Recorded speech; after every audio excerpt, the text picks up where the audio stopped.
dominance. Okay, they miscalculated. They But let's talk about the options for Pakistan, because Pakistan now, over the past 3-4 days, we've taken a tougher stand. I mean, just a couple of days back, the Pakistani Senate Foreign Relations Committee had some America experts in Pakistan all together and some senior politicians, and they issued a very unanimous sort of a statement against this thing, that Pakistan should actually discontinue its cooperation with the United States. This is precisely the point. Happens. Yeah. Now, when you face a crisis at this level, solo flights do not work. President Musharraf has been flying solo on war on terror so far. This has been his biggest mistake.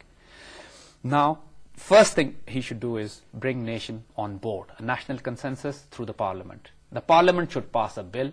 Parliament should decide what Pakistan should do now in terms of war on terror, in terms of relationship with the United States, whether we should be a part of war on terror or not, whether we should declare neutrality in Afghanistan, whether we should sign peace deals in Waziristan or on tribal areas. Everything has to come through the parliament now.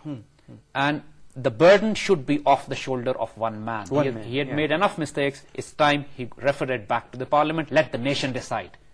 And that would be, because you see, that's what the Turks did when the Americans pushed them for the war in Iraq. The Turkish parliament said no, and the Turkish military followed. And that's how it happened. This is precisely the way, develop a national consensus. And right now, you see, the biggest problem for Pakistan is that Pakistan does find itself in terms of relationship with Afghanistan also. Pakistan is not better off. The hostile government is in Kabul. That government has raised the issue of Durand Line, that is supporting insurgencies of Balochistan Liberation Army and the tribe. And in fact, since that government came to Kabul, we are seeing instability in our western provinces for the first time. Exactly, yeah. and the same terrorism campaign that Pakistan used to see, even worse at a higher level in the 80s, that we used to see when the Khad and the Afghan Secret Service used to do that, is coming back to haunt us again. I have a question for you here, Zaid. I mean, how come we are not raising this grievance with our American friends? That if you're our ally, and we are your ally, and so why don't you help secure our legitimate security interests too in Afghanistan? I mean, Afghanistan is under the Americans' nose. We have these Indian consulates, we have other stuff going on. How come the Americans don't give some respect to our concerns? Ahmed, now I'm going to say certain things that I've never said before. They have never been said before. In fact, on any media, they have not been written the way they have been. Try to understand, I'm going to make it very clear now, that Muslim world right now is stuck between two fascist ideologies. They're both fascist ideologies. One ideology is coming from the Western side, that is neocon, Christian, Jewish, Hindu Zionists, which want a direct confrontation between Pakistan and the Muslim world and the West. And the second fascist ideology is within the Muslim world called Takfir wal Hijra. That's a radical, anarchic group, an ideology which believes that all Muslim countries are basically kafir states. They are non-Muslim states because they are not following the principles of Islam. So declaring war on these Muslim states is justified and legitimate. And first they should declare war on these Muslim states, and else these Muslim states should be brought onto a head-on collision with the Western world. You see, this is a complex scenario. While these two ideologies are at war with each other, they are also at war with Pakistan. That is what we are seeing these days, what is happening now. The Hindus, the Indian Zionists, do not want to confront Pakistan directly. See, we have ruled over them for 1,000 years. They suffer from a terrible inferiority complex as far as the Muslims are concerned. So they want Americans to beat up Pakistan. Remember what they did after 9/11? They were offering bases and everything to India to go and beat up Pakistan. This is their psyche. They are really enjoying this right now, that West is trying to fight Muslim world, and Indian civilization and Hindus and Hindu Zionists are really enjoying this now. So one is this prong. The Israelis are extremely disturbed at this fact. Even though Pakistan's nuclear and defense program, missile program is India specific, they feel that their Pakistani missiles can reach Israel now. And they want Americans again to beat the hell out of Pakistanis. Take out the nuclear program, the missile program, bomb them back to Stone Age, the way exactly they have done to Iraq and they have done to Afghanistan.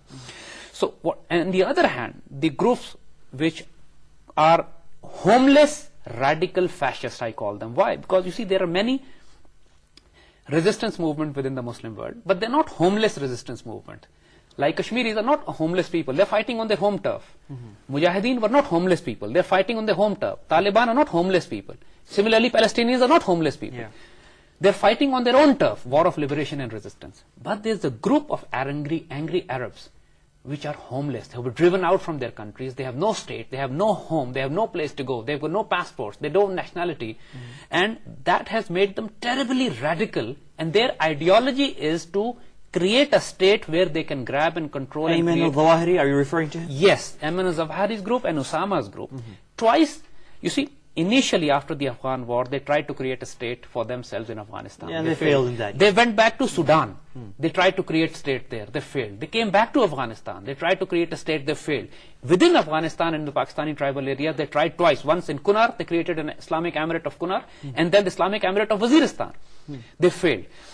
Now, their ideology says that unless we have a state of our own, we cannot establish an Islamic system. So this Islamic State of Pakistan is, since it's non-Islamic, because they believe in takfir, and they believe in hijra, and they say these Muslims who are living under a kafir state, living under a kafir government, they're all kafirs and can be ruthlessly slaughtered and killed. Ghazi Rashid and his Lal Masjid Brigade, was there an extension of this? Exactly. They believed of the same philosophical, ideological thought process.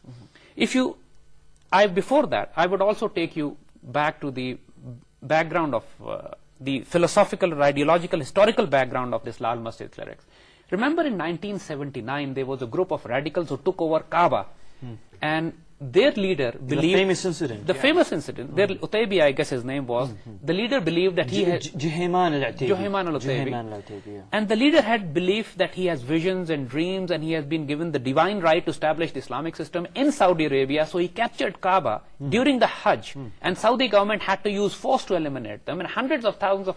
Not hundreds of thousands, probably thousands of Hajj. Tens of thousands of people were killed in that slaughter that took place within Kaaba. Within Haram. Within Haram, yes. And the ideology of those people was that since the Saudi government is un-Islamic, we have to make Islamic state. And they resorted to ruthless fascist violence.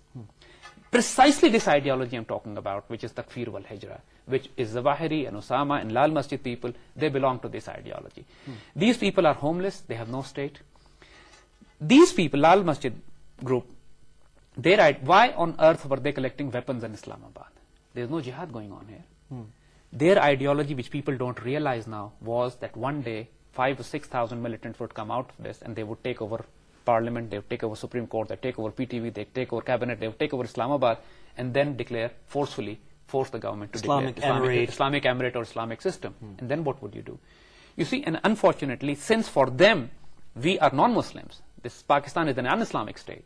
So ruthlessly killing Muslims in Pakistan is justified. That's why they do these suicide bombings which kill innocent people. That's why the rocket attacks on Bannu. That's why fighting the Pakistan army.